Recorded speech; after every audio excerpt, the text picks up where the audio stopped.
નમસ્કાર, આપ નિહાળી રહ્યા છો ન્યૂઝ ફોર ઇન્ડિયા। મહત્વપૂર્ણ સમાચાર આણંદથી સામે આવી રહ્યા છે। તો વાત કરીએ આણંદની, તો આણંદની NS પટેલ આર્ટ્સ કોલેજ દ્વારા વિકસિત ભારત 2047 વિદ્યાર્થીઓની મહારેલી 2024માં યોજવામાં આવી હતી। આ મહારેલીને ભાજપ પ્રદેશ પ્રમુખ CR પાટીલે ભગવી ઝંડી બતાવીને પ્રસ્થાન કરાવ્યું હતું। આ ઉપરાંત આ પ્રસંગે કેન્દ્રીય રાજ્યમંત્રી ડોક્ટર ભાગવત કરાડજી, सांसद मितेश पटेल તેમજ ભાજપ જિલ્લા પ્રમુખ રાજેશ પટેલ તથા નાયબ દંડક રમણભાઈ સોલંકી વગેરે ઉપસ્થિત રહ્યા હતા। મહારેલીનું આયોજન જનમાનસ ધ્યાન કેન્દ્રિત થાય અને યુવાઓ આત્મનિર્ભર બને તેમજ વિદ્યાર્થીઓ અવારનવાર સમયમાં આ સંકલ્પ સાથે પોતાનો અભ્યાસ કરે તેમજ જીવનમાં સફળતા પ્રાપ્ત કરે તેવા ઉમદા હેતુથી સમગ્ર કાર્યક્રમનું આયોજન કરવામાં આવ્યું હતું। આ રેલીમાં વિવિધ વેશભૂષા તેમજ ભારત માતા સહિતના વેશભૂષામાં સજ્જ 3000થી વધુ વિદ્યાર્થીઓ જોડાયા હતા। આ ઉપરાંત મહારેલીમાં વિદ્યાર્થીઓ જનજાગૃતિના બેનરો સાથે જોડાયા હતા। રેલી NS પટેલ કોલેજથી નીકળી લક્ષ્મી 4 રસ્તા, ગોપાલ ચોકડી, સ્ટેશન રોડ, ગામડીવડ, નવા બસ સ્ટેન્ડ સહિત વિવિધ વિસ્તાર ફરી હતી અને કોલેજ ખાતે પરત ફરી હતી। પ્રધાનમંત્રી શ્રી નરેન્દ્ર મોદી સાહેબના વિકસિત ભારત અમને જો યાત્રા છે એ યાત્રાના અનુસંધાને આજે આણંદમાં NS પટેલ કોલેજ દ્વારા લગભગ 3000 વિદ્યાર્થીઓ આ વિકસિત ભારત યાત્રામાં એક રેલી દ્વારા જનજાગૃતિ ફેલાવવા માટે અમને કોલેજ દ્વારા આ કાર્યક્રમનું આ રેલીનું આયોજન કરવામાં આવ્યું છે। આદરણીય પ્રધાનમંત્રી શ્રી મોદી સાહેબ દ્વારા 2047 સુધીમાં આખો દેશ વિકસિત હોય એ પ્રકારનો જે સંકલ્પ સાથે આગળ વધી રહ્યા છે, પરંતુ છેલ્લા 10 વર્ષની અંદર એમણે કરેલા વિકાસના કામોને કારણે આજે દેશના તમામ લોકો એ સંતોષ પણ અનુભવે છે અને આશા પણ રાખે છે, એમની અપેક્ષા પણ છે અને એ અપેક્ષા પૂર્ણ કરવા માટે મોદી સાહેબની જે પ્રકારે એમના પ્રયત્નો છે એમનામાં એમને વિશ્વાસ પણ છે। આજે અનેક વિદેશના લોકો પણ જ્યારે આપણા દેશમાં આવે છે ત્યારે આશ્ચર્યચકિત થાય છે અને એમની આપણા દેશ પ્રત્યે જોવાની ભાવના પણ બદલાય છે।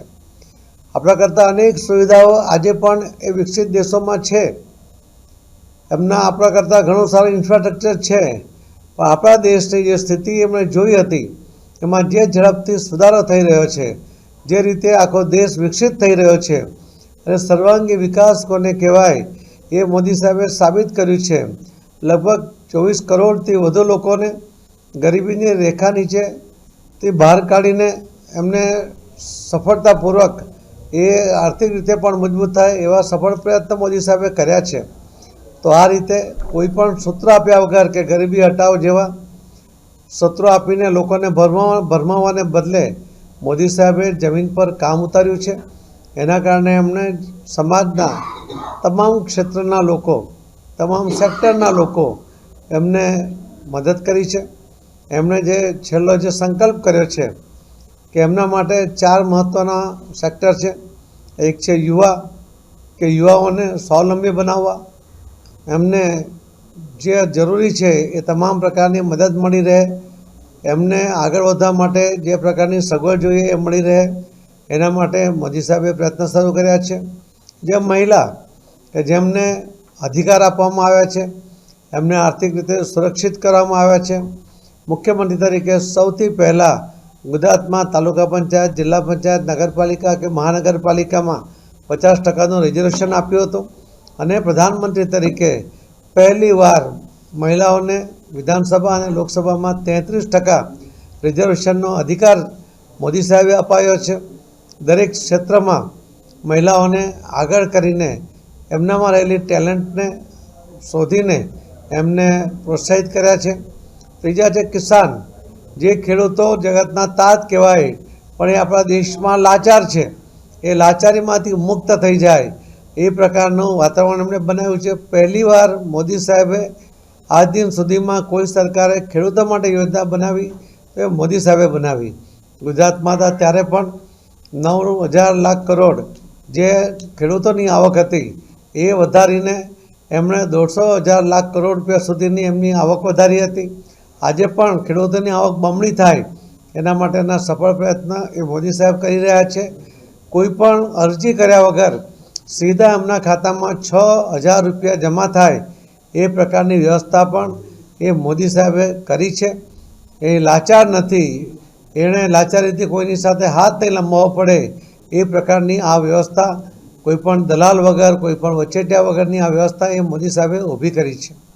એ જ રીતે એમણે જે ગરીબ છે એ દરેક સમાજમાં હોઈ શકે, બ્રાહ્મણ પણ હોઈ શકે કે અન્ય કોઈ પણ સમાજ હશે, એ દરેકમાં ગરીબ હોઈ શકે, પણ એ દરેક ગરીબો માટેની યોજના બનાવીને એમને ગરીબીના રેખામાંથી બહાર લાવીને એમને મદદ કરવાનો સંકલ્પ પણ મોદી સાહેબે કર્યો છે.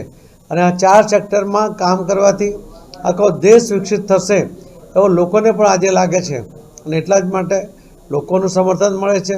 આજે કોલેજ દ્વારા પણ એમના વિદ્યાર્થીઓ 3,000 જેટલા જો વિદ્યાર્થીઓ ભેગા થઈને રેલી દ્વારા ત્યારે મોદી સાહેબને સમર્થન આપતા હોય તો એ ઐતિહાસિક વાત છે અને આપણા માટે આનંદ અને ગર્વની પણ વાત છે.